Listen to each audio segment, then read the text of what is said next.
Best iPhone in 2022. Which of Apple's phones is right for you? Choosing the best iPhone is easier said than done with all the different options at different price points aimed at different users.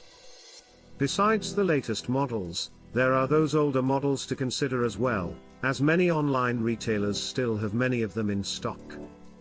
If you need help deciding which iPhone is best for you, you've come to the right place.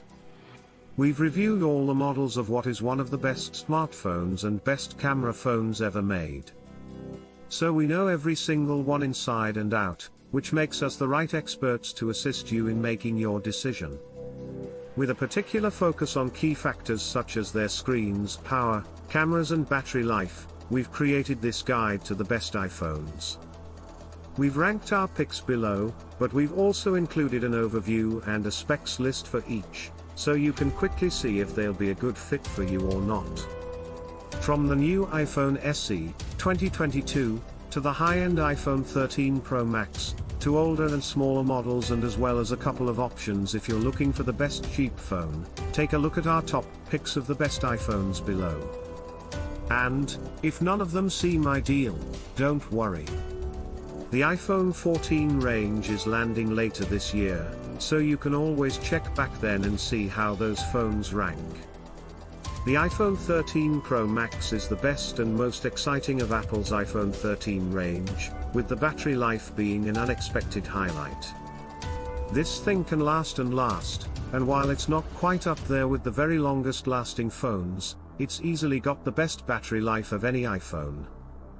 There's also a whole lot of power here, with Apple's A15 Bionic chipset providing significantly better performance not just than previous iPhones, but also than any Android phone.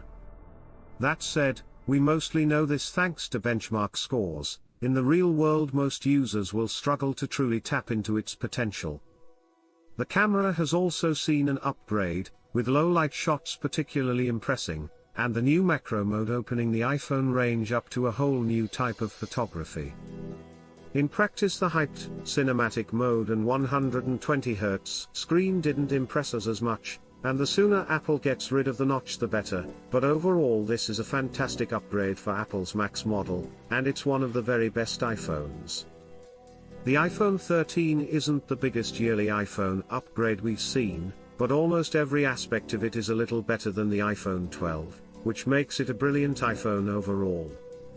In our review we found that the battery life in particular was improved, with the iPhone 13 making it through every day that we used it without needing a top-up before bed. We were also impressed by the design, which now includes a smaller notch, and by the sheer amount of power this phone has thanks to its A15 Bionic chipset. Apple claims this has a 50% faster CPU than the competition, and while that's hard to confirm, this is certainly a speedy phone. The lack of a 120Hz screen which we've seen debut on the iPhone 13 Pro and Pro Max is a shame, and we're hoping for some bigger upgrades in the iPhone 14, but for now this is one of the very best iPhones you can buy, as well as being one of the best value ones, since it undercuts most of the iPhone 13 range. The iPhone 13 Pro has most of the same strengths and weaknesses as the iPhone 13 Pro Max, with its battery life being a highlight in our tests, if not quite as good as the Max model, and its A15 Bionic chipset providing stunning amounts of power.